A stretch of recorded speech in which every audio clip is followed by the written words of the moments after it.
Yes, I am because you are. Thank you very much, everyone that joined us today in today's Pan-African History Call, empowered by Love Black People.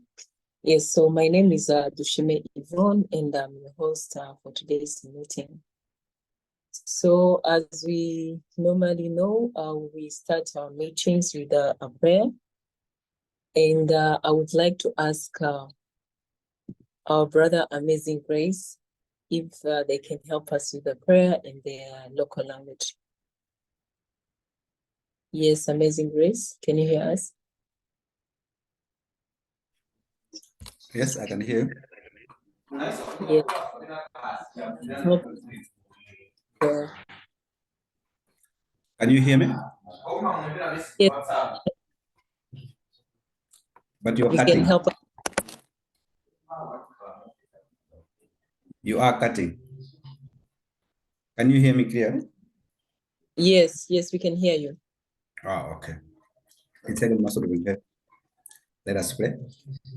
Tuthokozana mbwe kampaka chikondi chanu pamene tikuyamba meeting iyi tifuna mukhale nafe ndi pamene tikamaliza anzathu amene sanajoine mwapanga joine kuti tikhale nawo limodzi mtengo wachikondi m'dzina la Yesu Khristu tapemphera, amen. Amen. Yes, thank you very much for a wonderful prayer.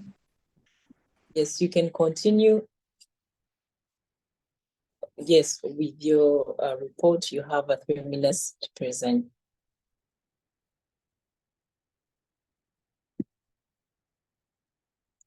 Yes, Amazing Grace.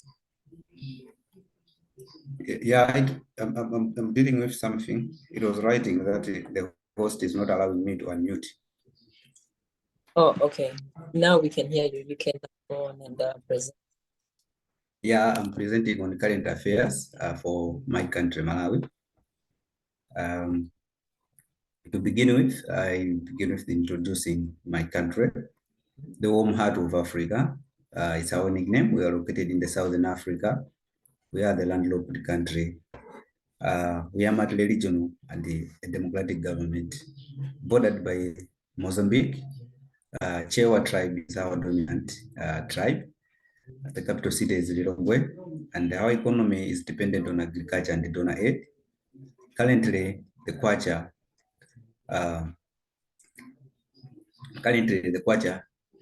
has just faced a depreciation due to hardships that we are going through.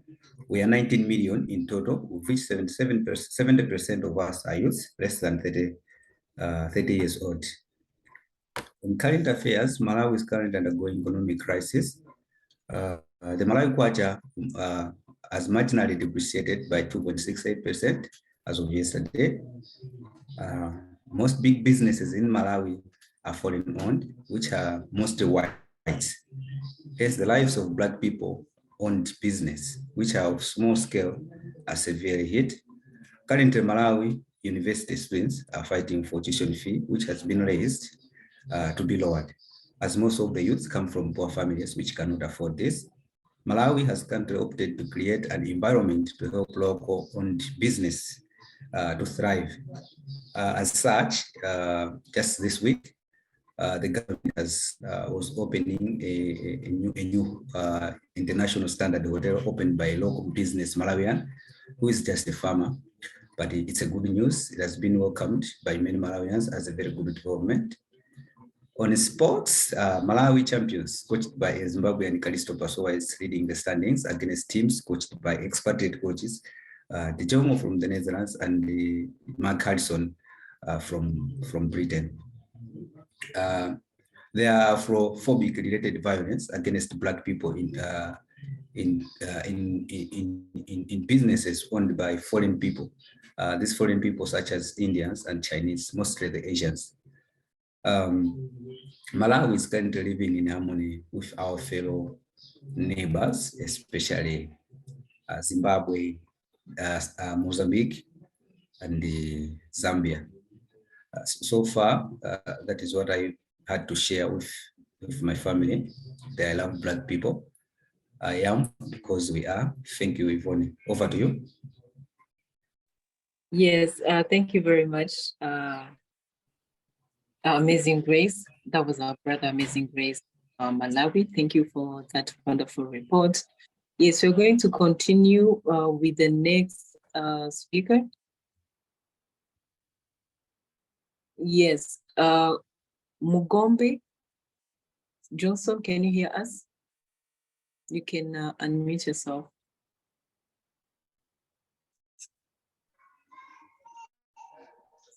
Good afternoon to everyone. Yes, good afternoon. Welcome. Thank you very much. My name is Mungombe Ikomi Johnson from Cameroon, Central Africa. I'm so glad to be part of this great forum and this movement. I think I'll talk a little bit about the African independence movement I think we have a lot to do as youth to make sure we foster the best in Africa. The African independence movement were a significant and transformative chapter in the history of the African continent. This movement emerged in the mid-20th century and sought to liberate Africa nation from the shackles of the colonial rules. The struggle for African independence can be traced back in the afterwhelm of World War II, when the influence and power of European colonial powers began to wane. Africans who had participated in the war effort and expected greater political representation and self-determination were inspired by the rising tide of anti-colonial sentiment around the world. One of the key catalysts for the independent movement was the Pan-Africanism movement, which advocated for the solidarity and unity of all Africans. Intellectuals and leaders like Kwame Nkrumah, Jomo Kenyatta, and Julius Nyerere played pivotal roles in actualizing the vision of a united, independent Africa. This movement took various forms, ranging from peaceful protest and negotiation to armed resistance and guerrilla warfare. Many African countries gained independence through diplomatic negotiation, while others had to emerge in armed struggle to achieve their goals. The movement were characterized by the courage, determination, and resilience of the African people in their fight against colonial oppression. Important milestones in the history of this movement include the independence of Ghana in 1957, which was the first sub-Saharan African nation to break free from colonial rules. These relevant inspired the boldness and efforts of other African countries in the following decades. Numerous African nations gained independence, leading to the significant shift of global political landscape. The legacy of African independence movement in anti-faith and fear-raising. First, they established the principle of self-determination and fundamental rights, setting the pace for colonialism. Yes, you have 30 seconds left. Okay. Additionally, the independent movement played a crucial role in reshaping global politics and international relations. The newly independent African country sought assets and sovereignty. However, achievement of the independent first step for this nation, the legacy colonial was profound social, economic, and political challenge from continue the impact of Africans to be on their own. Issues like poverty, corruption, ethnic conflict, and the struggle for ethnic development remains a pressing concern. I think with all this, nevertheless, the African independent movement remains the testament to the indomitable spirit of the African people and the collective struggle for the freedom, dignity, and self-determination. The courage and sacrifice made during this continue inspire current, the future generation in the pursuit of a better Africa. Thank you. Yes. Yes, thank you very much. That was our brother Johnson from for that wonderful report. Yes, up next we're going to have our brother Mohamed Kamara from Sierra Leone. Yes, Mohamed, can you hear us? You can unmute yourself.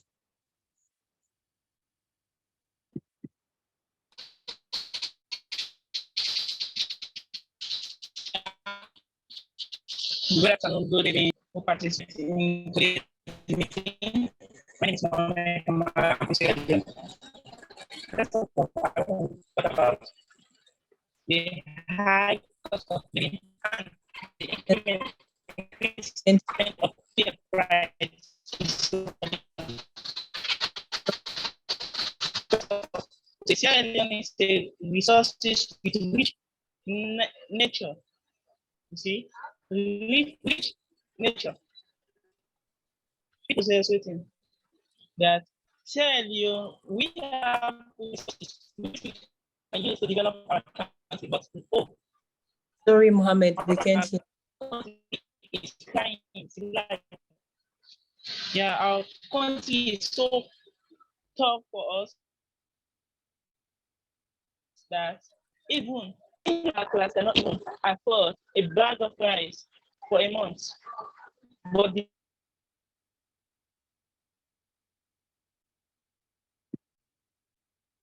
Yeah, sorry, Mohamed, issues. We can't hear him. We are going to continue with our brother, Mulesuku Joseph.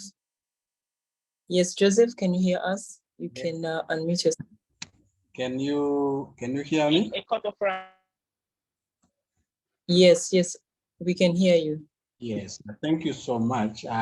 Today, I would like to talk about peace and prosperity, how we can achieve that.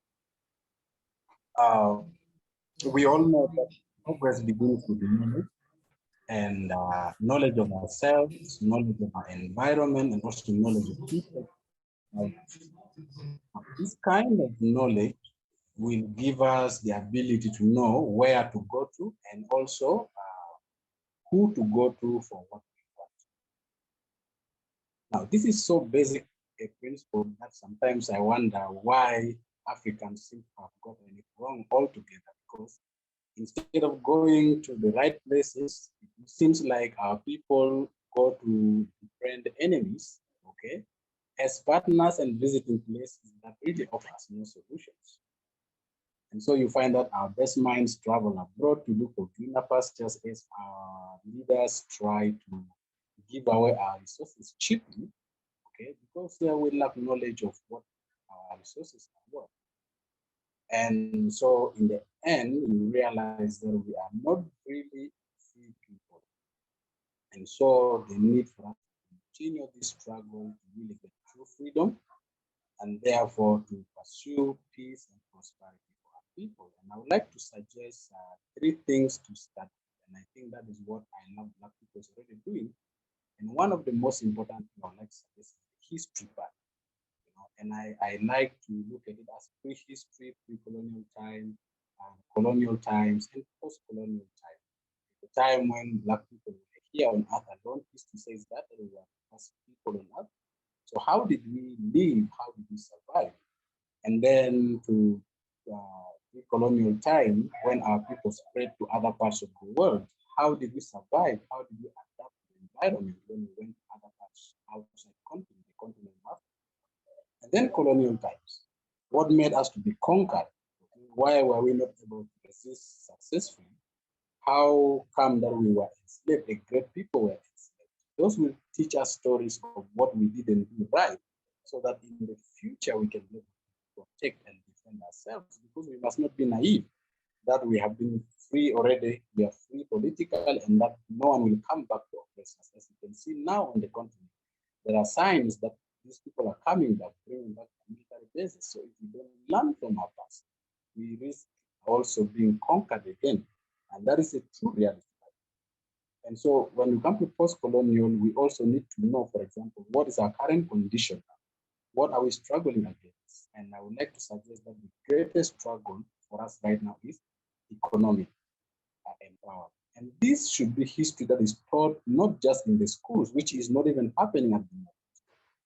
We are being taught the wrong history, not our true history, but also we need to teach this in our homes. This means all the parents must be conscious about our politics and teach this to our children on the dinner table.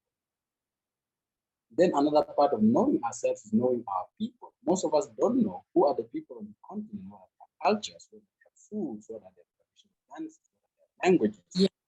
You have seconds left. Sorry? You have 30 seconds left. You can finish. So knowing our people is very important because that helps us to connect. And this brings in the idea of having at least a language, an indigenous language like Swahili, that can be developed and we can use in order to connect us instead of the colonial languages that we're using right now to communicate among ourselves, which is sometimes actually violence. Then knowing our land, we need to know what resources we have and who we are and our population and everything, so that we can value what we have and we can put it into good use for our own benefits. And lastly, very important is knowing our current condition. What are our difficulties? What is the health condition of our people, economic condition, social condition, the political condition? When we know this, then we will be able to use our resources in order to solve our problems.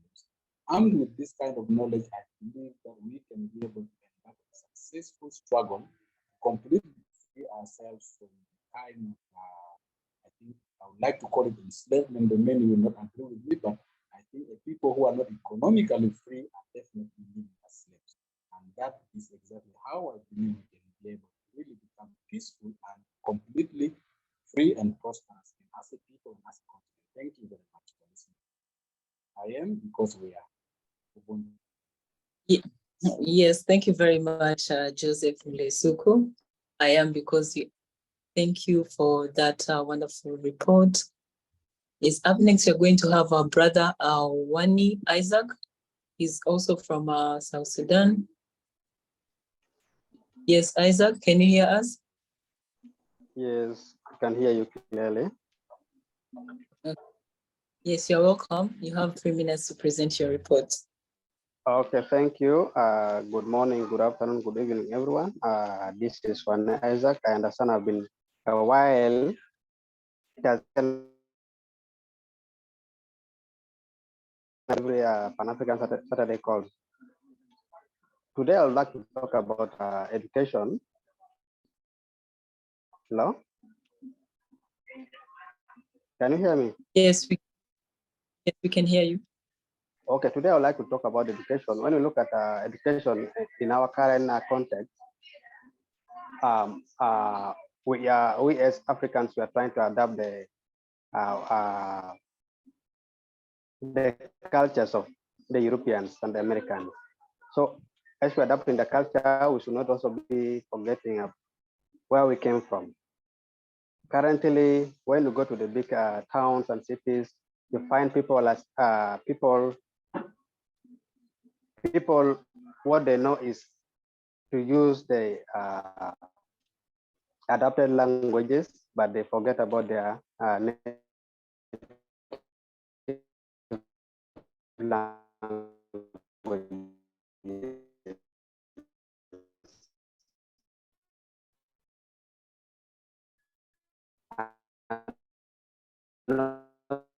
So activities they kids and sitting for like teaching our young ones of us where they light some fire and how we have been, how things have been.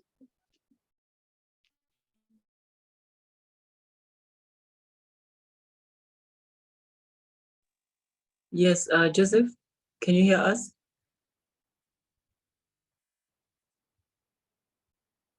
Yes, I think they are having some network challenges. We are going to continue with our brother, Ife Sinachi, from Nigeria. Yes, Ife Sinachi, can you hear us? Yes, I can hear you. Yes, you have, yes. How are you doing? I'm doing amazing. How about you? I'm okay by the special grace of God. Thank you. So, good morning, good afternoon, good evening, depending where you're participating from. I am Ife Sinachi Uroko, an ambassador from Nigeria. Let me start by giving a quick political update on the political environment in my country. You guys know Nigeria conducted election. This is last February, this year February, and the opposition party did not agree to the results of the election.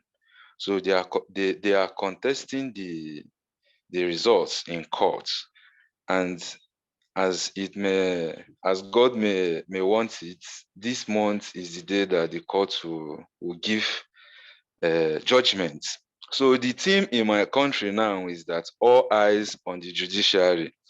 We have clothes, we have sideboards, depicting that theme, just to put tension in the judiciary system, which is the last hope for the common man in democracy. Moving forward, I want to continue my presentation in Afrophobia, because as they said, Afrophobia is the sum up of all the negative attitudes against the people of Black descent. There's their culture and their tradition, the negative attitudes against their culture and tradition. And when we talk about Afrophobia, we normally talk about it based on the ones that the colonizers did to us, the one they are still doing to us. But I am trying to paint a picture that currently what we are suffering from is institutional Afrophobic actions. I mean, those in this continent, because the case in the diaspora is quite different. But here in our African continent, we talk about white supremacy, we talk about racism, we talk about xenophobia, we talk about apartheid and all that. I'm saying that these things today is now institutional and systematic Afrophobic actions against the people of Black descent. So citing, for example, in our movie industry today, what they normally do, what they normally project to we the African people is that we cannot find justice in our African traditional religion, for example, in the sense that in any situation of crisis between the African traditional religion and the white Christianity, which is Jesus. I don't know about the Islamic settings because I grew up as a Christian, but by God's grace, I have emancipated myself. So any situation in a film, Nigerian film, that they have crisis between the Christian religious settings, which is a foreign religious settings, and our own traditional religious settings about finding justice, about justice, you will see that the foreign religious settings will always triumph. They will always win, even when it is not supposed to be so. So these things, we might not see it, to be contributing, but in reality, these things shape the way we think about our spirituality. For example, if you go to the healthcare system, for example, we have what is called herbal system medicines. And these things is domiciled in Africa. Unfortunately, if you come to African universities today, we don't study that kind of course. But this is a truth. This is a manifested truth that this thing is in this territory. And the only thing needed is for the people of this territory to harness this truth, to modernize it, and it will become an alternative in the global stage. This is how people become powerful. This is how countries become powerful. But now we have just, but now, okay. Yes, you have 30 seconds left. You can. Okay. But now we have jettisoned that aspect of our life, which is an instrument for us to become great. I have cited how there is a discrimination, how there is a stigmatization in the Christian religious systems. I have cited this movie on. I have cited the health systems. So these are institutions that we are supposed to harness. These are institutions that God gave us. And it is the thing that makes us different. It is the things that makes us unique. So as far as we don't buy the idea of harnessing this thing, for me, I consider it as Afrophobic actions against our own thing, against our own being. So we have to make these corrections within our systems, or possibly do away with a lot of systems that are not like the university system that cannot give a native African person admission for failing a foreign language. It is Afrophobic. These are things that we'll have to work on, and the best way to work on these things is through what I suggest that will be called mass social engineering. We have to educate our people through the media, educate them so that we change the way they are thinking, because the way we think now is our greatest enemy. Our mindset is our greatest enemy. We just have territorial independence, but economic independence, religious independence, education independence, political independence, all these instruments, all these institutions emanate from the Western country. And that's why it seems to be that our leaders are powerless. Most people like calling them puppet, but I don't call them puppet because I understand their case. I understand that they are just patronizing democracy, for example. But the owner of democracy is an American, and you cannot democracy anyhow without dancing to his musics, to the steps of to the tune of his music, because he dictates. They say the piper dictates the tune, and that's the case of our leaders. Thank you very much. I remain blessed. I am also. This is also a common sense presentation that I'm doing.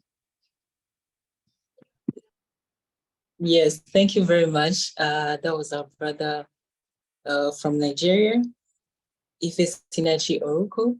Yes, up next, we're going to have another brother from Nigeria, Yazid. Yes, Yazid, can you hear us? You can unmute yourself.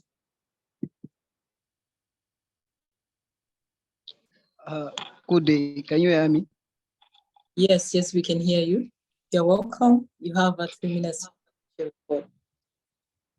Well, good morning, good afternoon, and good night, depending on where you are. I'm Yazid Idris Abubakar, speaking from Kano State, instead of Nigeria. So, what I want to talk as an immediate condition of Nigerian society is the implication that the Niger Republic coup has caused to the Nigerian society, one of which was Afrophobic art and ethnicity within the context of the two neighboring states. As we have already knew, Nigeria and Niger were most especially part of northern Nigeria to see were very common relatives from time immemorial. So this coup of 27 last month resulted to one of the first reactions to Nigerians and Niger Republic. In fact, it has caused serious economic degeneration and massive outturn of exchanges. So one of the serious implications between Nigeria and Niger is that of kind of sentiment, so to see cultural or national affiliation. Some of Nigerian citizens started to believe that this issue has to do with national interest. Nigeria must not fight Niger. Some of Niger republics, in fact, now some of our Nigerians are started to accuse Nigerians that they are part of their problem and this and this. Just like what happened in the 1980s when Nigeria wanted to host Ghanaians from Nigeria, where the former, if SNIC will understand me when I see Ghana must move, whereby Nigerian government expelled all citizens of Ghana. So this has never happened after that until nowadays what we are experiencing. We are being stigmatized as postulated by SNIC by the West. We ourselves sometimes are enemies of ourselves. We fail to understand that we Black Africans were brothers and sisters of ourselves. So whatever, whether the color of your skin, as long as you are an African, you belong to Africa. So we need to understand what our own mindset, that intellectual revolution, or what a scholar call mental slavery. We are still slaves of our own colonial master. We need to understand whether you are from Niger, Mali, Ghana, Togo, and other any African states. We are brothers and sisters. So stigmatizing our own brothers from other countries is very dangerous to say, or to say is so much worried to see you just accusing your brother. Why are you doing this? Why are you doing this in our country? Why are you encouraging this? Why are you encouraging this?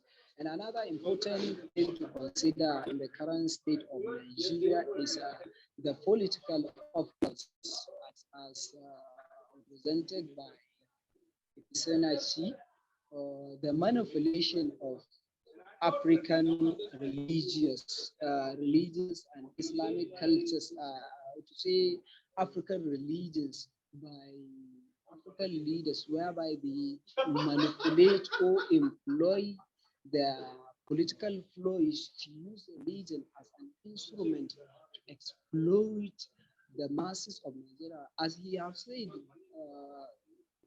Okay. Yes. I don't know. Time has elapsed. Yes. Oh my God. To say the least, we need to have a social engineering forum whereby we can enlighten our own community that we Africans are part of our own problem. Some of our problems are the ones who engineered them. So mass education and mass enlightenment will greatly help our society to Africanize and decolonize our own mindset. I prefer to talk about intellectual revolution because it's the most important thing. I am because you are. Thank you for being with me. Yes, thank you very much, Yazid. I am because you are. Thank you for that wonderful report. We're going to have our last speaker, Saidu Lumumba. Yes, Saidu, can you hear us? You can unmute yourself. Yeah, good afternoon. I want to apologize for my late attendance due to work, and I'm very much grateful. I want to seize the opportunity to acknowledge the organizers of this wonderful occasion and also my co-speakers of a beautiful continent which we have destroyed to ourselves because of various factors. To start with, can you hear me? Yes, we can hear you. Okay. So to start, we must apologize to our freedom fighters, likes of Kwame Nkrumah, Thomas Sankara, likes of Patrice Lumumba. They fought for this continent greatly, but we ignore their advices. So the content which I am about to talk of is not different with the African continent. You can refer my country to represent the Africa as a whole, because all the challenges that African continents are facing, they are evident here in Sierra Leone. So I am Saidu Lumumba Tagawali. I am the founder of Contemporary Politics of African States. So my task here this afternoon is to talk on the Afrophobia of Sierra Leone and the Africa at large, and made reference to the former colonial, those who have gone, those who have fought for this continent to be where we are today. And for Sierra Leone, I can say we have no position as of now in terms of Afrophobia. We ignore our culture and embrace the Western world. Even today, when you see someone bringing Sierra Leone culture, we tend to consider it so archaic. So we embrace Western civilization and ignore our own culture. Even in terms of leadership, also in all aspects of life, we ignore our African culture, our unique culture. Going further, looking at our leaders, and also I'm here to send a clear message to all fellow young Africans all over the world for us to stood up. It is now. This is the very time which we should take a right position. As it was said by John F. Kennedy, a society where young boys and young men and women are in a complete state of slumber will never realize their potential. And of course, if we said we relax, we depend on those leaders, we depend on leaders of Africa, we'll go nowhere. That's the fact. Because African leaders consider politics today as a means of enriching themselves and their families. So we must stood up as Africans in follow the trend of our yes. Sorry, you have those Pan-African movements. If we all focus on Pan-Africanism, I believe we will liberate this continent to a better place. And also,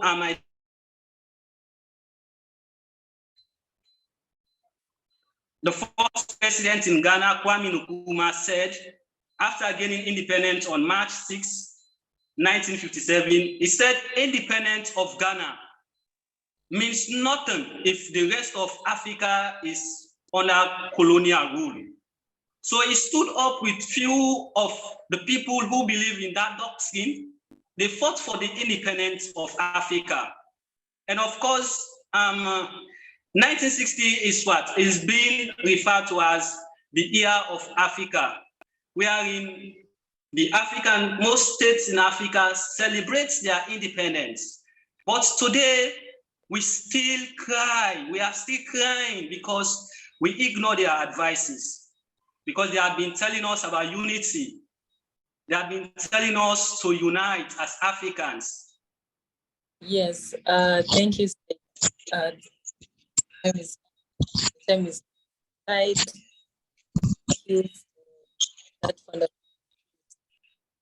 Yes, we are going to continue with the Pan-African Healthcare class with Nana Akua. Yes, hello, if you hello. a shout out from her, you can just turn on your camera. Welcome, Nana Akua. Thank you. Hey, Yvonne, how are you? I'm okay. How about you? I'm great. have new blinds. I was trying to make the room lighter. It didn't work. The sun shining in doesn't help, but I hate those backgrounds that people put. I think it looks funny whenever you move. So hopefully you can see me well enough, but good day, everyone. Sanache and Malawi and Joseph and Mongombe. Lumumba was just speaking, I believe. Hey, Candace, I just emailed you. Okay. So good day, everyone. Bertha. Hey, Bertha. So greetings, everyone. I'm going to talk about holistic healthcare. I'm going to switch it up a little bit. I will kind of go, and Felton, greetings. I wanted to have something on the screen. I think it just makes it more interesting, maybe, rather than just listening to me talk. However, what I really want to share today is going to be from the Global Green Book, because it occurred to me that I perhaps haven't focused on some of the holistic healing modalities. And I would like you all to be clear on different ways to heal the body. You know, I'm an herbalist, so I always tend to go towards herbs and using herbs and some of those things. I'm a gardener, so I always go towards talking about how food can heal the body. And of course, all of that is important. And I'll still continue to do that. But I want to highlight a couple of different things today. So when I always begin this discussion about holistic health, I like using this picture graph here just to demonstrate some of the different aspects that are involved in holistic health, right? So we know that it is a combination of natural living, fruits, vegetables, mind, body, experiences, lifestyle changes, using vitamins, using minerals, faith healing, integrative medicine, a focus on food, a focus on prayer and hope and moving the body and exercise and healing the spirit, and all of these things that are kind of listed here. But let's just start with a basic definition of what holistic health is, or what holistic medicine is. And basically, holistic wellness is the approach to being healthy that looks at the entire person's health and well-being. That is their mind, their body, and their spirit. Some people even include the emotions there. So in order to achieve optimal health and wellness, you have to focus on the entire, or the whole person, in order to support all of the needs that that person may have in order to achieve optimal health. We know that there are different principles that involve that. I will not go over those today, but we know that you have to consider the entire person. The person has to find a practitioner that will listen to them, include them in the treatment plan, that will educate them on healthy living and not just treating the symptoms, finding the root cause of the problem, empowering the person in order to let them know that they are key in their healing, and then integrating a number of treatment modalities that may help with the person's healing. And that is what I kind of want to focus on today. We know that there are various means of healing: chiropractic, acupuncture, massage, Reiki, Qigong, Tai Chi, reflexology, vibrational healing, functional medicine. There are just a number of different ways in which we can heal the body. So I wanted to take a moment today to kind of highlight a couple of those things. And we know that I like to reference our health edition of the Global Green Book, which is what I'm reading from. And if you do not have a copy, I do recommend you go and get that, right? Because we know that some parts of the world, or even here in the US, they've changed the terminology so much. You know, it's been alternative medicine, it's been holistic medicine, it's been complementary medicine, or then they grouped it into complementary and alternative medicine. But again, we know that these things can include a number of healing modalities. I didn't mention meditation or crystal healing or sound therapy, physical therapy, there aromatherapy. There are so many types of healing modalities, but I wanted to focus on a couple of the ones that we do have highlighted in the book, because I think it's important for you to understand how these are used and perhaps seek these types of treatments out when you are dealing with an issue. I've talked before about pain being a big issue for a lot of people. We have a lot of conditions that cause some type of pain, but most people won't think of some of these holistic treatments to heal their pain because they're looking for whatever medicine they can take internally to alleviate the pain or to numb or dull the pain. Or even if you're looking to use herbs or foods that heal the pain, I want you to know that there are other treatment modalities like acupuncture or chiropractic care, for example, that will also address pain. So let's just start with acupuncture. And I think I have this cited a couple of times in the book. So one, yeah, I do. I have a whole section. But one of the charts that I have in the book just talks about a brief explanation. Acupuncture is conventional Chinese medicine done through the insertion of very thin needles into particular points on the body by a trained acupuncturist, right? So we know that this is most commonly used for pain, right? Most people who receive acupuncture are doing it to treat pain. Increasingly, it's been used for overall wellness, including stress management. These techniques can increase or balance the flow of energy or life force in the body. We usually refer to this as qi or ki or yi, but the flow of energy or the life force in the body. This flows through different paths in the body called meridians. And by inserting needles into specific points along these meridians, acupuncture practitioners believe that energy flow will rebalance the body. Whereas Western medicine, whenever they're usually placing needles, it's to stimulate nerves, muscles, and connective tissue. Acupuncture sort of uses an alternative model.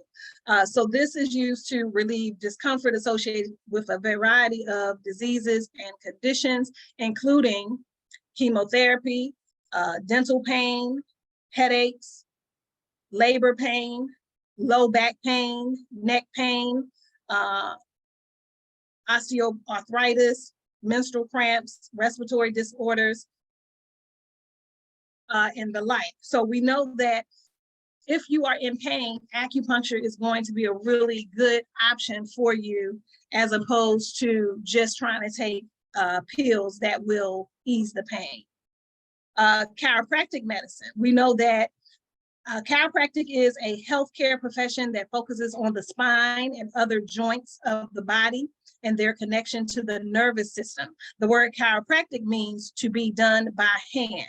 Chiropractors use adjustments to restore joint function and support the nervous system. They help patients maintain optimal health while avoiding unnecessary drugs and surgery. An estimated 50 million Americans see a chiropractor each year. I am one of those. I see a chiropractor regularly. I have for years. And so it's really, really good for, I have a neck and back issue, and I have been having headaches off and on for the last few years, and chiropractic care has been pretty much the only thing that has really helped with that. So and I won't read all of this, but in the book I have about 3 pages about chiropractic care. But basically it just adjusts different parts of the body. It could be the back, it could be the shoulder, it could be the neck, it could be your knee or your ankle. So they have all kinds of treatments for the spine and the different joints throughout the body. And so it's very healing. Again, very useful for chronic or acute pain conditions, but can also help with other issues: sciatica, neck pain, whiplash, headache. And I'm sure the list is more extensive than that. And usually these people will also, these types of practitioners will include other forms of treatment as well.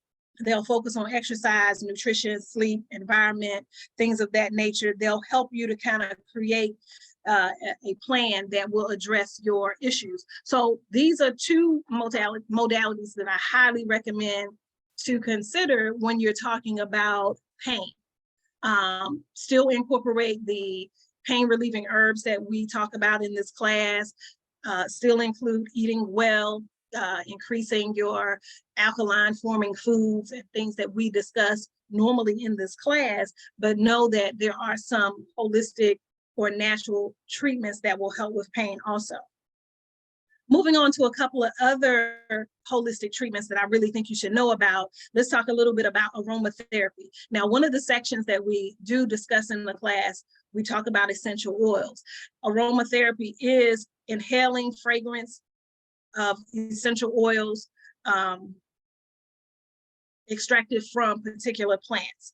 So this might be rosemary or lavender or peppermint or neroli or wintergreen or eucalyptus. The list goes on and on, but it's basically utilizing the fragrance of these, the aroma of these essential oils to heal the body, to bring and restore balance. You may use it in your bath, you may use it topically in skin creams or body oils. You may use it in a diffuser where you allow for a little device to emit the aroma throughout the air to enhance your mood with just the aroma itself. People will use it in massage therapy, in the massage oil that is used to massage the body.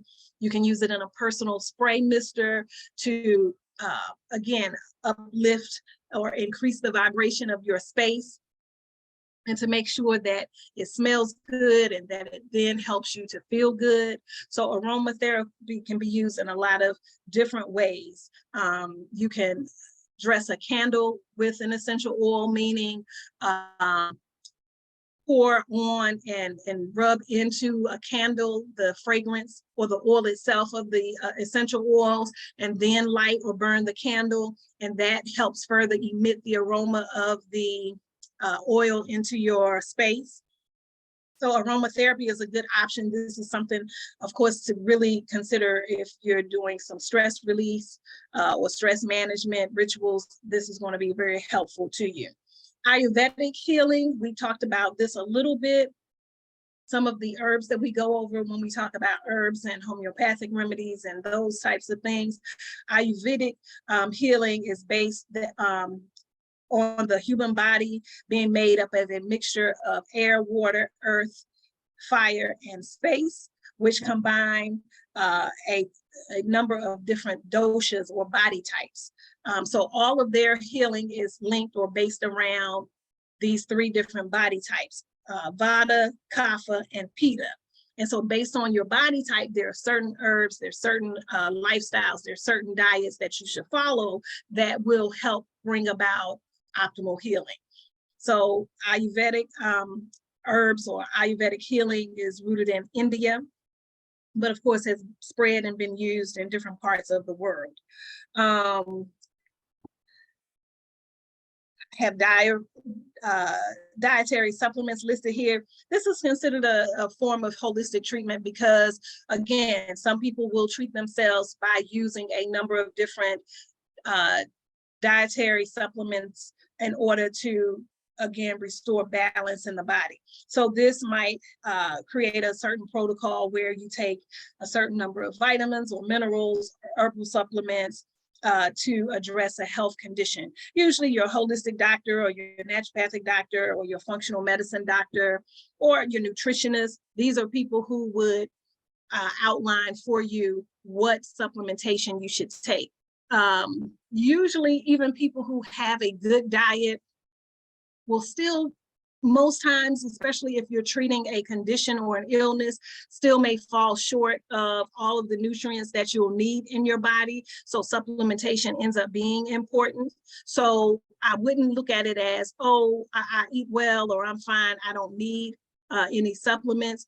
Usually you still will need supplementation. Most of our diets are not going to be as highly nutritive as they should.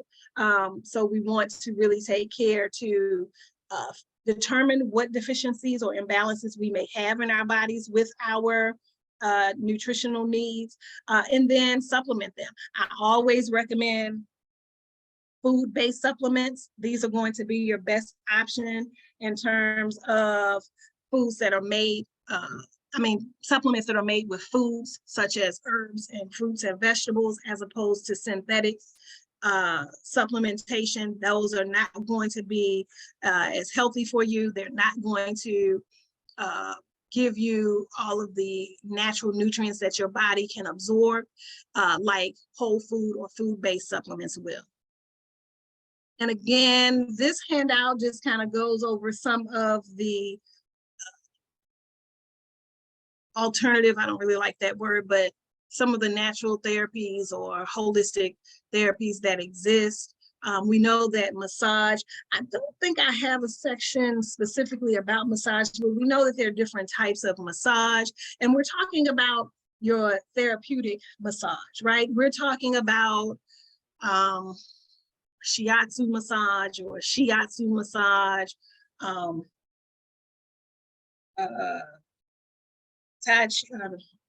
qigong, that's what I'm trying, no. Oh gosh, what is that type of massage? Now it's escaping me as I'm trying to think of it, but let me move on. Some people use the hot stone therapy, some people use deep tissue massage. But we know that massage, and not your kind of lover's massage or, sensual massage, but we're talking about therapeutic touch that will manipulate the different muscles in the body and relieve them, whether it's for soothing stress release or whether it's deep tissue for like muscle fatigue or physical injury. But we know that touch is very important, and these therapeutic massages can really, really help, again, move the chi or the energy in the body, relieve muscles, and really bring you back into balance. And we know that a lot of things can be healing, faith healing, music therapy, things that you may think are just for, specific purposes, not related to healing. It's all relative and it's all related. We know that all of these things can be very helpful in our healing plans. So I wanted to just highlight a couple of those holistic healing treatments and not just talk about it in a general sense. Know that all of these are possibilities in terms of managing your health and finding alternatives to surgeries or prescription medications and things of that nature. I will highlight, and these are some repeats from the principles that were listed earlier, but I will highlight these because it's simple. I like the way they kind of wrote these very in an abbreviated version. I am responsible for my own health and well-being. Great concept to adopt. Another one is all people have innate healing powers. We all have the power to heal ourselves. Own that power, embrace that power, and really utilize that. 3, the patient is a person, not a disease. Yes, you are not a cancer or the cancer. You are someone that is battling cancer or dealing with cancer or surviving cancer. And then lastly, listed here, treatment is finding and fixing the cause of the condition, not just alleviating the symptoms. And I mentioned that earlier, that is really key. You really have to find out what is the problem, what is causing this issue, this dis-ease, this illness, and really working to alleviate the root causes of the problem and not just alleviating the symptoms. We know that recovery and your treatment can include a number of things: diet, detox, stress release, fasting, avoiding certain types of foods, keeping the body in balance. I mentioned earlier, alkaline forming foods, alkaline water will be a good option in there. Balancing your meridians. If you do acupuncture or even acupressure, these will be good options for you to include into your treatment plan. Some people will get into vibrational healing, and dealing with chakra balancing, vibrational medicine, polarity balancing, things of that sort that will deal more so with mind, body, and spirit kind of healing. Music therapy, some people will use the sound bowls, and the vibrations from these sound bowls can be really healing for people. So there are just a number of ways to heal the body. Reiki is a type of energy healing that balances the body and kind of connects spirit into your healing process, and kind of empowering yourself and healing yourself through those means. So it's a lot of options for healing. I want us to get out of just thinking we have to take some sort of pill or undergo some type of procedure. I will kind of start, and we'll continue next week and talk specifically about nutrition, because again, we know that it's important as to what we put into our bodies, and we should know what it is we're putting in. And we also should be evaluating what nutritional value it has. And that's why it's important to give sort of a very abbreviated version of what nutrition is. It could be very detailed, but just to know the basics, I think, will help us focus on what nutrients we're taking into our bodies, or what junk we're taking into our bodies, or what foods we're taking in that are void of the nutrients that we need. But we know, in essence, nutrients are substances found in food that provide nourishment to the body. We know that there are 6 main types of nutrients, right? So we know that there are carbohydrates, fats, proteins, vitamins, minerals, and water. These are all essential. We must have them all. We just may need to fine tune how we choose, or what types of these nutrients that we take into the body. And so a big one ends up being the carbs, but we'll talk about that next week. But let me just take a moment and address the water piece today.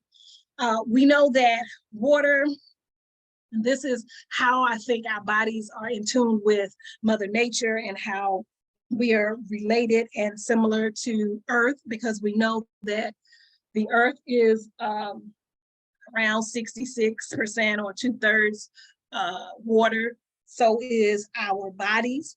And so we have to make sure that we consume enough water, because we know that it is life-giving and life-sustaining. And we have to also choose good sources of water.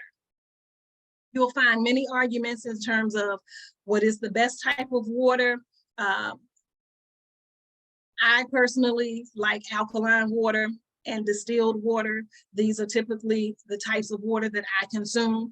Certainly if I'm out someplace and there's just regular bottled water, which is spring water, that's fine. My last option is the sort of purified water. Usually they use a reverse osmosis process to cleanse or purify the water. These are all options, but what I consider the top tier is going to be alkaline water. Most of us are not consuming a high enough alkaline diet. So to have your water at the base of that, and then build from that with including fruits and vegetables as your primary source of foods, that I think is a good place to start. The other thing I'll say about water is how much to consume and the frequency in which to consume it. Let me start with that first. I think a lot of people will get into, oh, let me get this big, huge container and I'll gulp 50 ounces in the morning and 50 ounces at night. That is not the best way to consume your water. You really should consume it in smaller amounts throughout the day. So if you are using the formula that most holistic practitioners do, where you're using half your weight in ounces, so we're doing pounds to ounces. So those of us that have the sort of milliliter,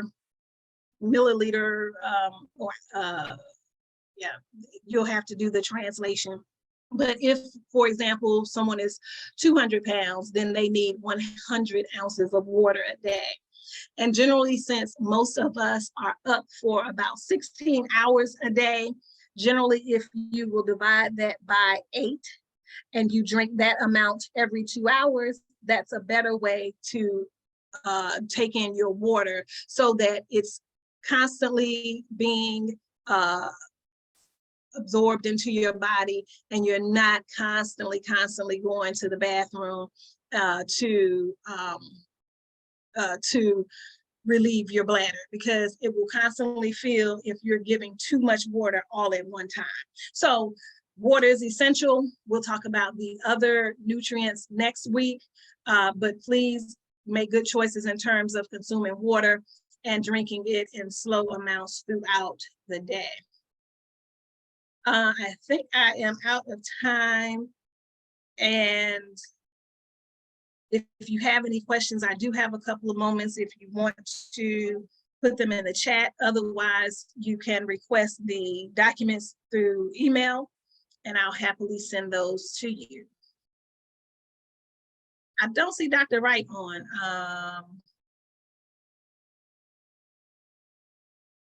Yvonne. Yes. Yeah, that's why I was saying maybe you can answer some questions that as we are waiting for her to join. Oh yeah, is that what you said? Is that what you... Okay. Hey, Sister Iman.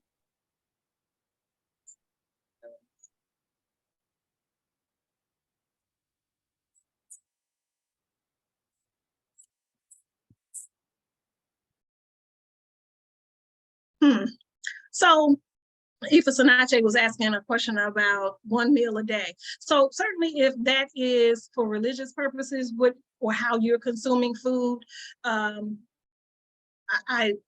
don't have a dispute about that in terms of your belief system. However, consider the person who has blood sugar imbalances, or they're diabetic or pre-diabetic or heavy around the middle like me, or predisposed to diabetes. This is not going to be your best option. You will need to feed, or if you are overweight and you're trying to lose weight, there are many reasons that a 1 meal a day is not going to be the optimal choice for you.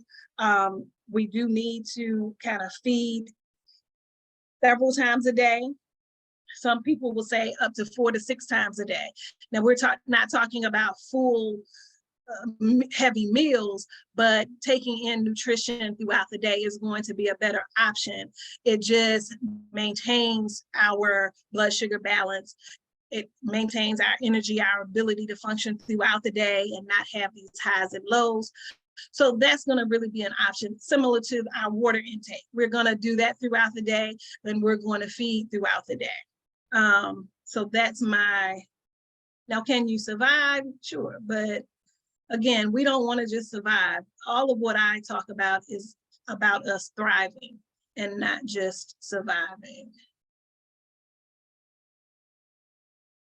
Yes, and so again, and I see Sister Iman, yeah, so if that's your belief system and you're following a train of thought behind that, again, that's not an argument that I have any interest in getting into.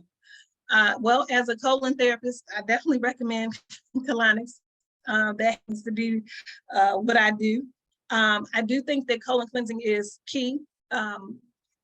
Just like the fact that we do eat every day, or even if we do eat once a day, we definitely have waste that does not go removed every day or throughout the day. We have an accumulation of waste and toxins that build up in the body. And so colon cleansing ends up being a really viable option for most people. And one place to start with that is how often you're going, what the condition or look, smell, consistency of the bowel is, or the stool is, and if there's any indication that it's not soft and in pieces or floating, or doesn't have a foul smell, then that's indication that there's toxicity, and you may need to, of course, continue doing herbs that will cleanse the colon along with colon cleansing, which is basically water that is used to flush out the colon. So it's a process of just gently washing or cleansing the colon with water. There's a machine, there's open system colonics and closed system colonics. But yeah, I do recommend those in most cases. There are some cases where I wouldn't, but definitely, so definitely colon cleansing is important, and regular bowel movements is important. So I think Dr. Wright is on now. I'll scroll back through really quickly to see if there are other questions. And I think my email is listed here. So if you need me, you can also reach me as well. So, all right. Well, as always, I bid you good health and peace. Enjoy the rest of your weekend. Yes, thank you very much, Nana Akua, for that wonderful lecture. Yes, I'll be sharing your email in the comment section that people can reach out to you. Yeah, and enjoy the rest of your weekend. Yes, we're going to continue with the Pan-African history class with Dr. Terry, right? Yes. Hello, I'm here. Okay, everyone. Hello. I'm sorry for my tardiness, and you won't see me this time because I am actually homesick with COVID. I caught COVID at a conference I went to. So, and I lost a day. I didn't even realize today was Saturday. So after working all week with COVID, I finally test positive and found out that I actually have it. So, but let's forge ahead anyway. I left you last time with the readings. I gave you in real time, and it was the 1st and the 5th Pan-African Congresses that I shared with you. And I'm going to actually bring the documents up now really quickly. Let me see. Okay. This looks like this changed. Okay, Yvonne, was there a change? All right, no, here we go. I got it. All right, no problem. So the last time I was with you, we looked at the Pan-African Congresses, resolutions for the 1st and the 5th Pan-African Congresses, which were very significant.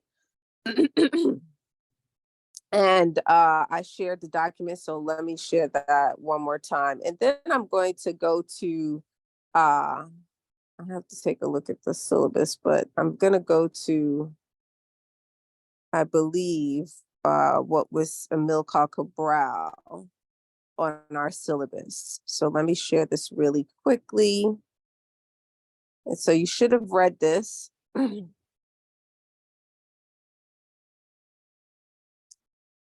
Hold on. Okay, you should have read this. Yes, thank you. I'm sorry too. So I haven't gotten COVID this whole time since the pandemic, and I basically finally got it, which is what some people said to me, finally. So yeah, but I'm working through it, so I'm hoping to be better soon. That being said, here we are. So we looked at it this last week. I shared it with you. You should have had time to read it this week. And these are the resolutions for the 5th, the 1st, 1919, as you see, and the 5th Pan-African Congresses, okay? And I wanted to just mention something last week that I didn't mention. These Congresses yes, they are Du Bois's major contribution,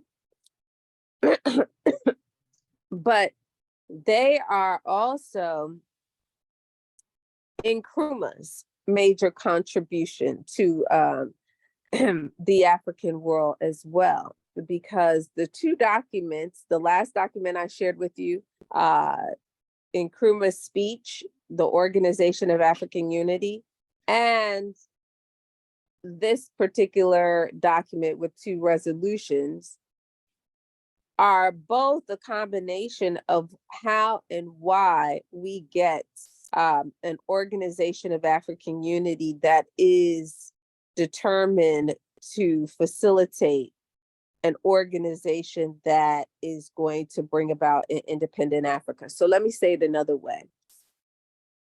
The OAU, initiated by Nkrumah, Kwame Nkrumah, that was the document that we had, which was Nkrumah's address to the Organization of African Unity in 1964. That document and Nkrumah's contribution, and this document, which is the evidence of the Pan-African Congresses, would be the culmination or the combination thereof on the continent that has African leadership awake to the fact that it's inevitable. Independence was inevitable. Okay, so those two, you know, I tend to give a lot of credit to Du Bois with the Congresses, but it is also Nkrumah who joins him, and they end up having, you know, their own relationship later on in terms of Nkrumah inviting Du Bois to the United States to live, essentially. I mean, I'm sorry, inviting Du Bois to Ghana. The COVID is affecting my brain. Inviting Du Bois to Ghana to work on and finish the Encyclopedia Africana. Okay, so you know, this is one of the documents that you're definitely going to want to keep in terms of the Pan-African Congresses and ultimately what the contributions are. Okay, so you should have had a chance to read them and educate yourself on the details of it. So that's pretty much that. Okay, now I'm going to share one other thing. I guess you guys can stay on this page, but I'm going to share one other thing. Hopefully it doesn't disrupt things too much. I want to get back to something I shared, and also for the purpose of not teaching and coughing this whole time, I'm going to go back to the film I shared, Cuba and African Odyssey, and this brief caveat on Patrice Lumumba and, of course, Amilcar Cabral. I'm going off the beaten path just a little bit because I can't like talk as long and as consistently as I normally do. Cuba and African. Okay. All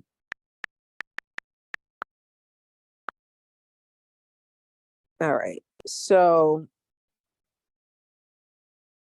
I'm going to be sharing this in a second. Hold on 1 second.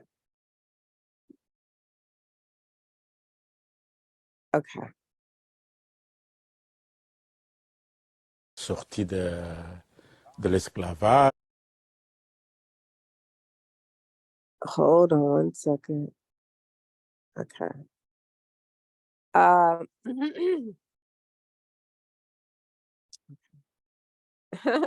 So you guys probably should have saw what I was about to share. So you'll see it in a second again. Okay. So what I want to talk about next is essentially the fact that you had, as a result of 1960, 1961, 1962, all of these things, these culmination of things happening on the continent of Africa, somewhat being facilitated by this external body, right? The Organization of African Unity that has been created by Nkrumah and others, the Pan-African Congresses, which was the setting for that, and share a link instead. Oh, I am definitely going to share the link.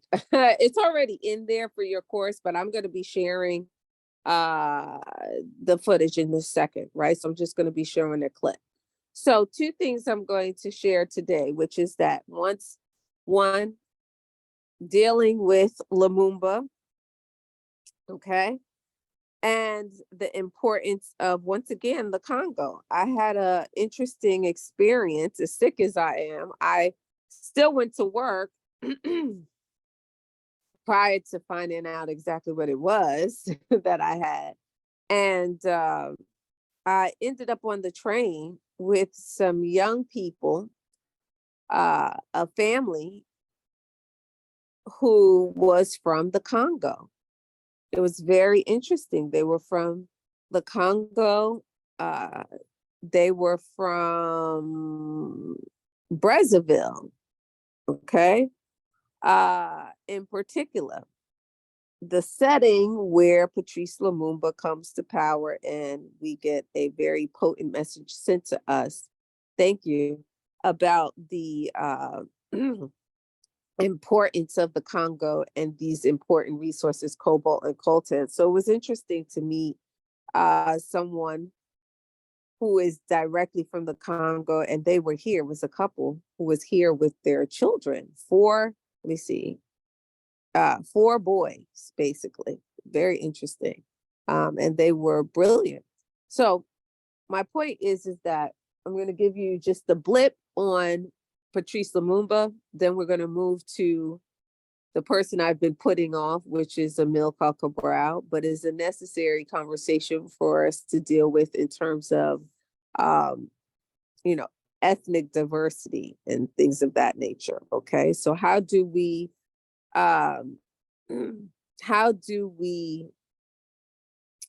unify, fight white supremacy and culture when we still have ethnic differences? So I'm going to get into that just briefly with the clip on Amilcar Cabral. But for now, hold on.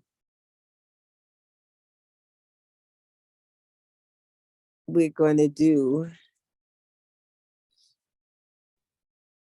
let me see if I can, hold on. I'm going to share. Okay, share screen. Since his release from 27 years of prison. But why would the legend of struggle against oppression decide that the first person he wants to thank for helping to end apartheid is Fidel Castro, the very man who is regarded in the West as an oppressor of his own people? Can you hear it? Fidel Castro and 500,000 Cubans took part in the African wars, which ultimately ended colonialism. This little-known story began in 1960, only a year after Cuban revolutionaries triumphed. All right. Their struggle had captured people's imagination, and the young feisty leaders, Fidel Castro and Che Guevara, emerged from 3 years of guerrilla war as heroes. The wave of independence in Africa was spreading like wildfire. That year alone, 17 African countries gained independence, and 30 others started their revolutionary armed struggle. African revolutionaries were looking to the Cubans as a model for their own independence.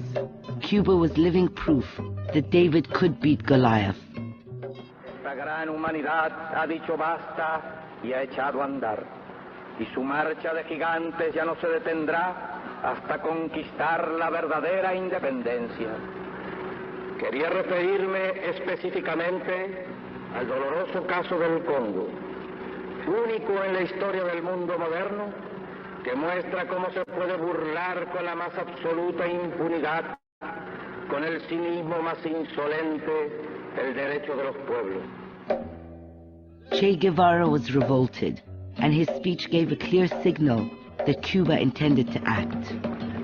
The case of Patrice Lumumba in the Congo was symbolic of how African independence would be crushed by Cold War strategic interests.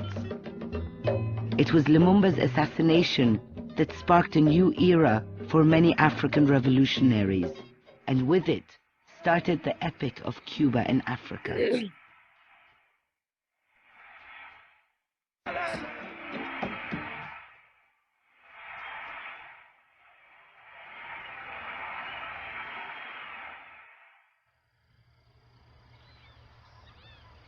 The Congo, one of the largest and richest countries on the continent. The Belgian colony was demanding immediate independence. Patrice Lumumba, the young articulate clerk, led the movement that negotiated a peaceful solution to end Belgian rule.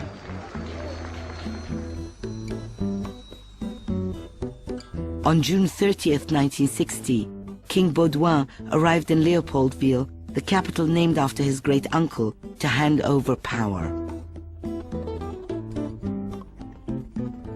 Le roi Baudouin était dans une voiture découverte. Il saluait la foule, etc.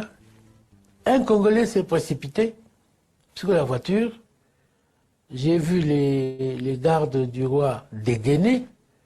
Et tout le monde avait peur, se disait il va tuer le roi. Non, il a simplement sorti l'épée du roi de sa gaine. Et il s'est mis à danser avec cette épée. C'est très symbolique ça. C'est comme s'il lui a arraché le pouvoir. On Independence Day, all the dignitaries assembled in Parliament.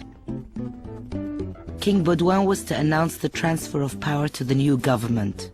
Patrice Lumumba had just been elected Prime Minister. But the euphoria of independence did not last long. That same day, Lumumba lit a fire that spread through the entire continent. L'indépendance du Congo constitue l'aboutissement de l'œuvre conçue par le génie du roi Léopold II. Le discours du roi Baudouin, qui nous rappelait comment la Belgique nous a sortis de l'esclavage, comment ils ont lutté pour nous sortir des maladies du sommeil et patati patata. Ça a été un choc. Nous ne nous attendions pas à ce rappel malheureux parce que nous estimions que le roi Baudouin n'avait plus de leçons à nous faire ce jour-là. À ce moment-là, Lumumba se lève, qui n'était pas programmé comme devant parler à ce moment-là. Il se lève et il parle. Il fait un discours très militant. Combattants de l'indépendance, aujourd'hui victorieux, je vous salue au nom du gouvernement congolais. Nous avons connu les ironies, les insultes, les coups que nous devions subir matin, midi et soir, parce que nous étions des nègres. Rappelez-vous comment on traitait le blanc par rapport au noir. Rappelez-vous dans les écoles quelle place nous occupions. Rappelez-vous tout l'apartheid. Alors évidemment, réaction immédiate de toute la délégation belge. D'abord, beaucoup d'agitation pendant que Lumumba parle. Qui oubliera enfin les fusillades où périt tant de nos frères, ceux qui ne voulaient plus se soumettre au régime d'injustice, d'oppression et d'exploitation. C'était mal reçu par les Belges, mais nous avons tout à fait répondu à nos aspirations.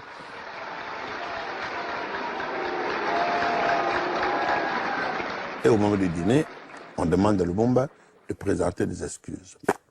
Il ne s'en fait pas.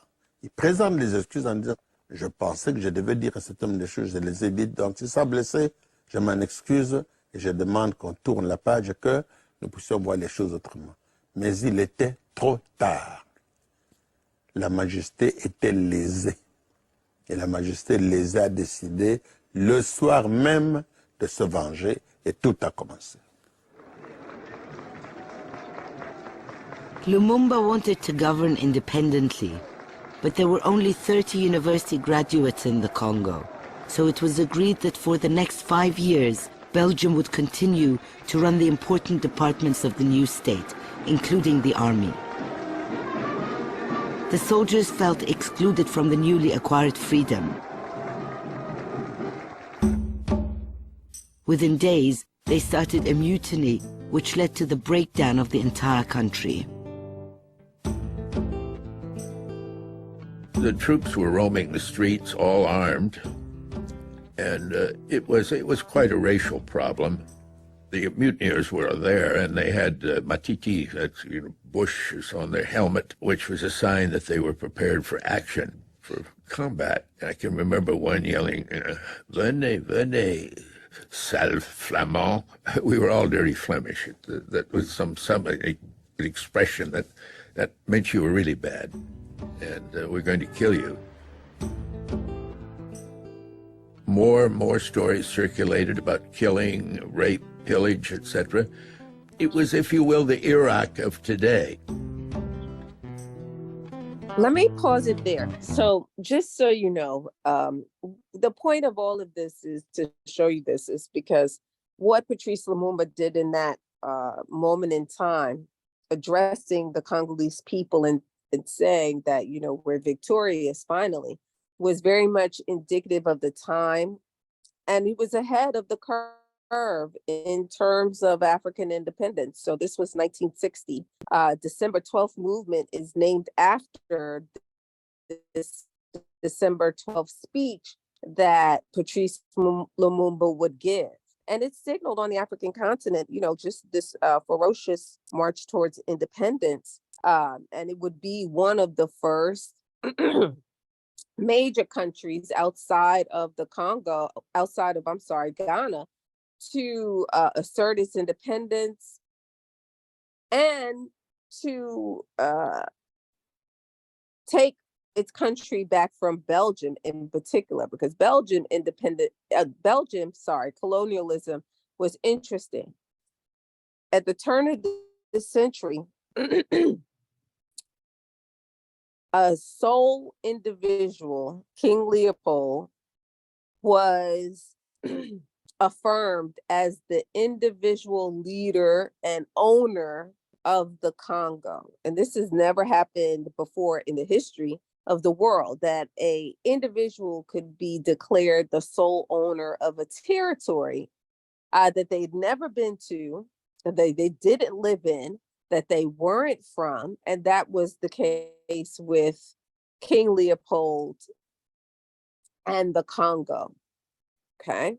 This individual was given sole ownership of this vast territory and this very wealthy territory in Africa.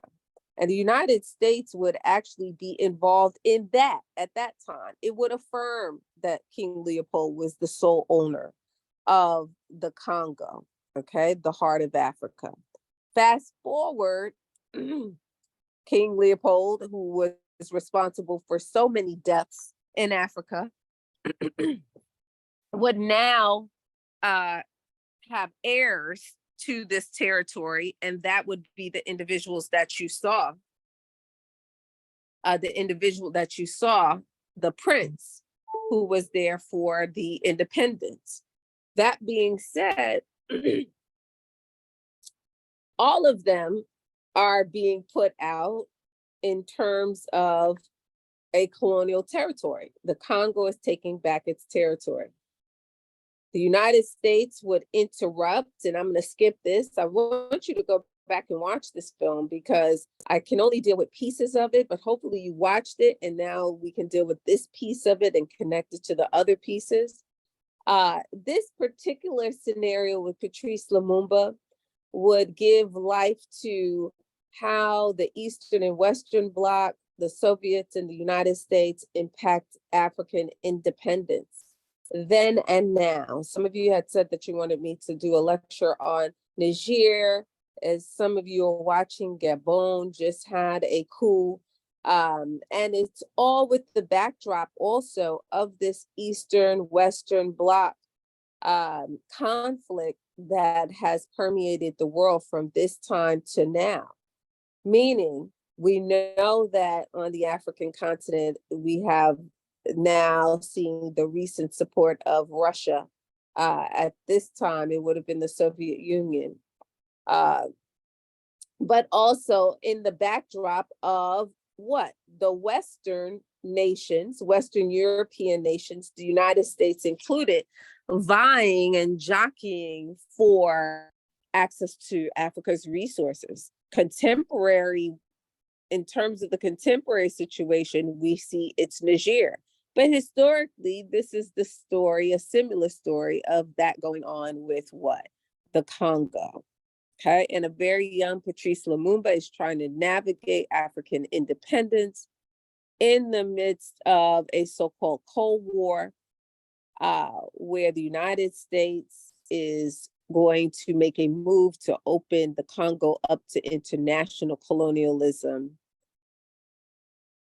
instead of Belgian colonialism. So let me say that another way. The Congo would go from Belgian colonialism to international colonialism as a result of the United States making a very strategic move and ultimately ordering the assassination of Patrice Lumumba. Okay, let me skip a little further up. And we know that ultimately it would be a puppet government put in place.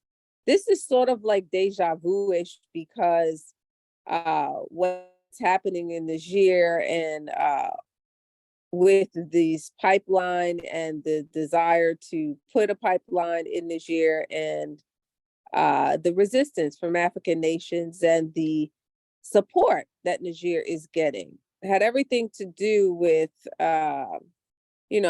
sort of what we have seen in the past, right?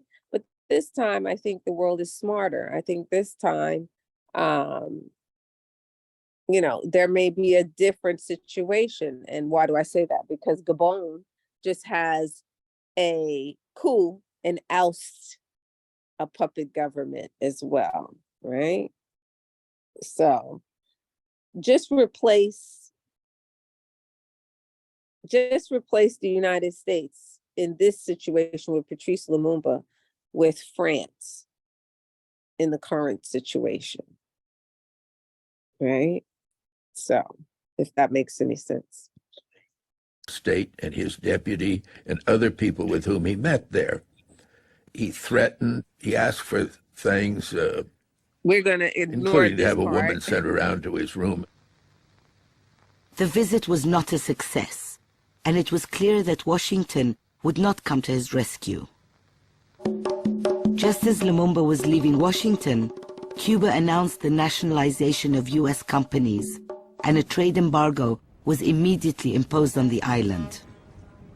Lumumba, like Castro, soon discovered that the Soviet Union was more than happy to help where the US would not.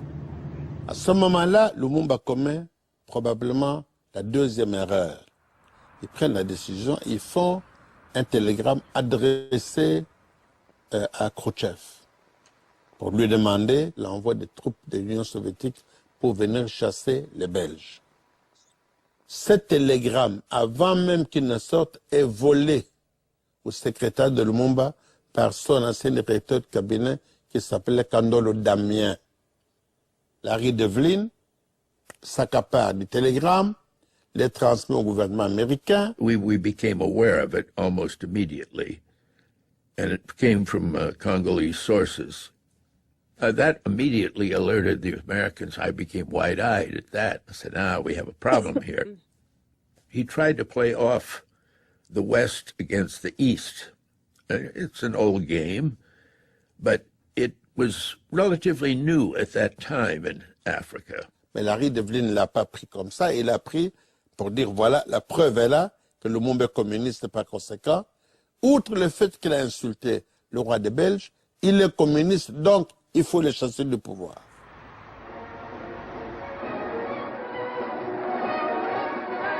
The Congo crisis was becoming more than just a local conflict in faraway Africa. The superpowers were taking a particular interest, especially Moscow, that had recently set up a bureau for aiding anti-colonial liberation movements. The Soviet Union was eager to help, or at least agreed to help, the legally elected Congolese government. That was in the last days of July, when a squadron of our Ilyushin 14 transport planes, about 10 left for Leopoldville. By the way, they landed in Athens, at the airport, which was partly NATO base. It became a big noise. The whole noise about the Cold War started when we landed there. It was the first time that there'd ever been Soviets in that part of Africa, at least, certainly not in the Congo, and very few in the rest of Africa, because the colonial powers were not desirous of having the Soviets there.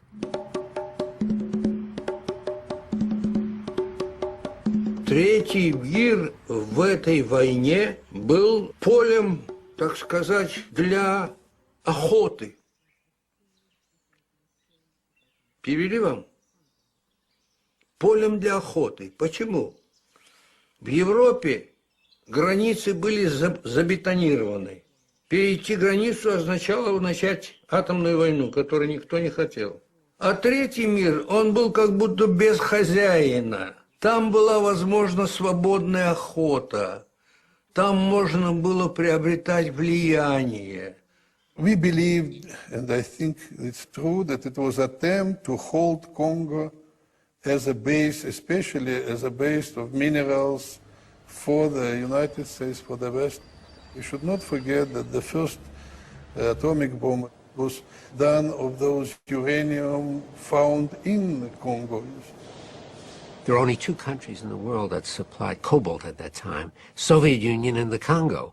And cobalt is extremely important for jet engines and all sorts of high technology. And we could not get it from the Soviet Union because it was a security commodity. So Congo was our only source. I suspect that the people in Washington began wondering, where are we going to get our cobalt from if the Soviets managed to control that? Okay, so I'm gonna leave it there. This will make some of you go back and watch it. But yes, the issue of resources, once again, right? The Soviet Union, Russia has its own cobalt. The United States does not. It's highly coveted in the world. And so they seek to get it from the Congo. You can watch the rest because I'm sure I already brought all the rules in terms of sharing the footage, but I don't want to go overboard. So watch the rest of it. But this is the landscape, right? So you have 1957 Nkrumah, 1960 Nkrumah in Ghana, 1960 Patrice Lumumba in the Congo, 1961 and 62, 17 African nations take their independence around the same time, and ultimately declare total liberation for the African continent, not just independent countries individually taking their independence, meaning that Nkrumah set the stage in 1957 to say that if it was only going to be one, if it was only going to be Ghana, that's not enough. It has to lead to the total liberation of the African continent. And I think right now, interestingly enough, we're in a qualifying moment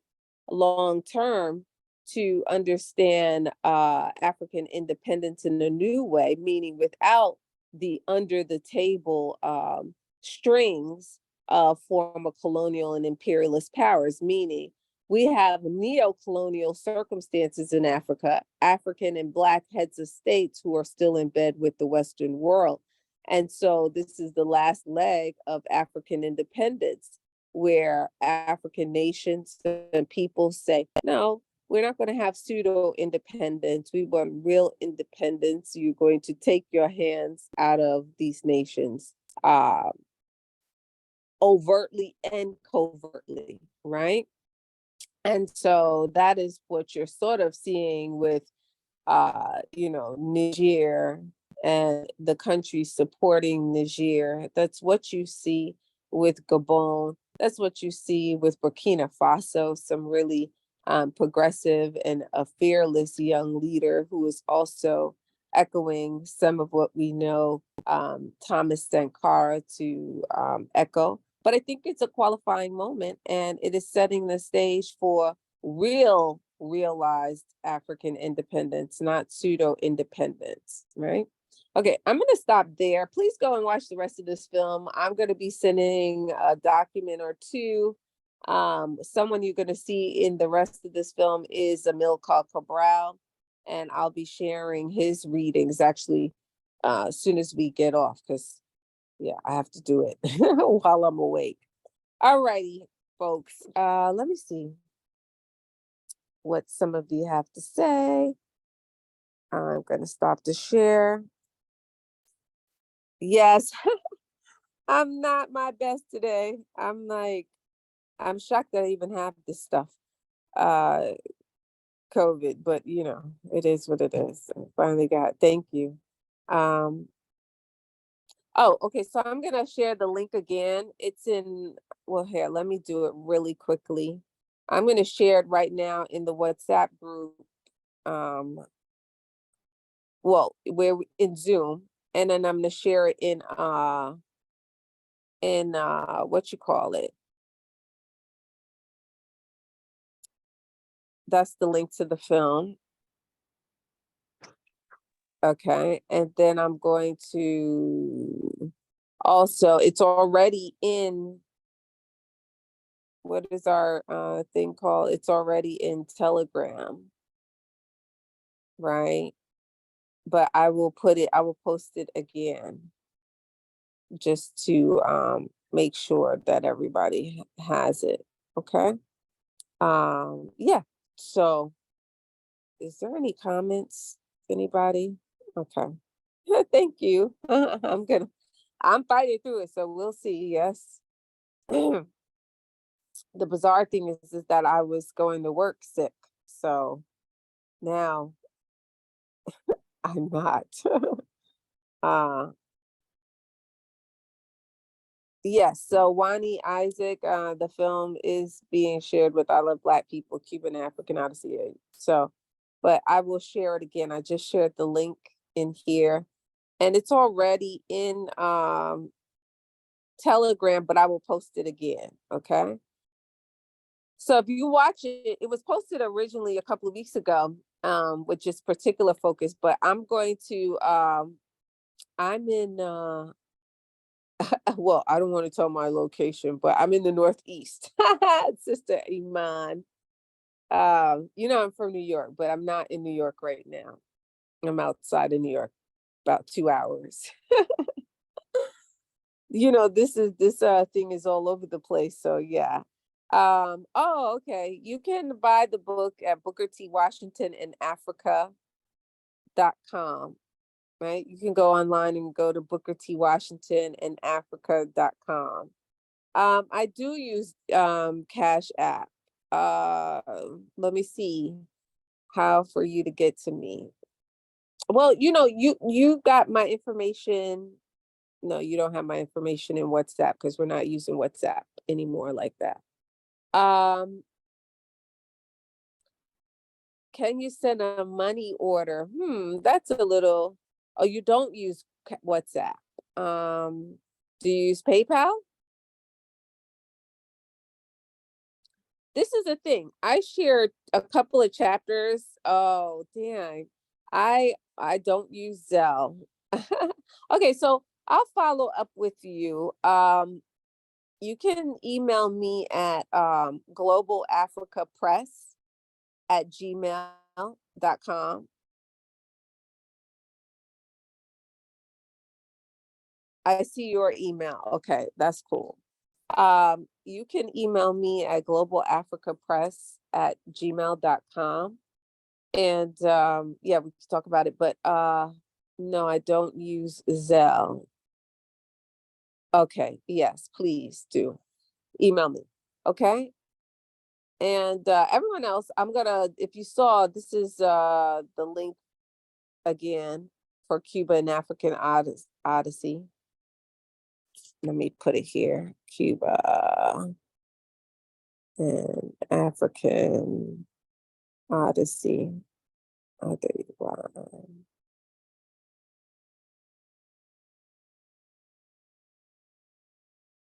Okay. Okay. And yeah. So you can watch that. You can watch it in its entirety. And from there, you will see the documents that I post on Amilcar Cabral, okay? And he's also featured in there in the latter part of the film, okay? Yeah, it is a great film. All right, folks. I will see you next week. And I am because we are. Yes, thank you very much, Dr. Wright, for that wonderful lecture. And we wish you a quick recovery. I would like also to thank everyone that joined us today. Thank you. Thank you too. See you next week. Be safe. I am because we are.